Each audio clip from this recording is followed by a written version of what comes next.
The other thing I remember, and a very poignant memory, was April of 1968. And April 4th, I believe, we were supposed to have independent study on the philosophy of St. Thomas with Father Joe Gallagher. So we were in his room. We did not talk about Thomas and his philosophy that night.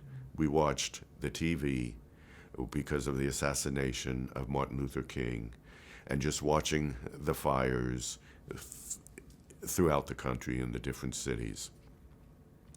And then that night, just being aware of the fires throughout downtown Baltimore. We were very lucky. There was no fire in Packer Street at the seminary. It was a fearful night. We had different groups spending the night awake at different parts of the building just to make sure if anything did happen, we would be aware of it very quickly. And of course, it was, while it was a brick building facade, it was wood inside, and they had been saying in the early days to keep the dust down on the floors, they would oil the floors so any fire would quickly spread. Luckily, nothing happened. There was a tradition for Holy Week to always go up to the old cathedral for the Holy Week services.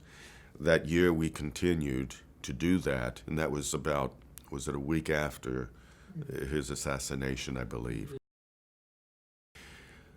So we would walk from Packer Street up to the old cathedral.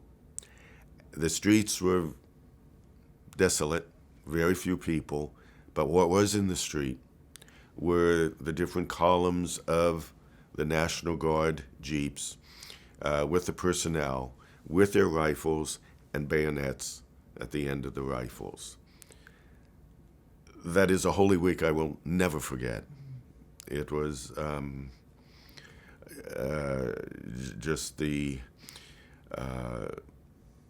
with that image of the bayonets and then the passion, death, and resurrection of Christ, kind of with those going on together.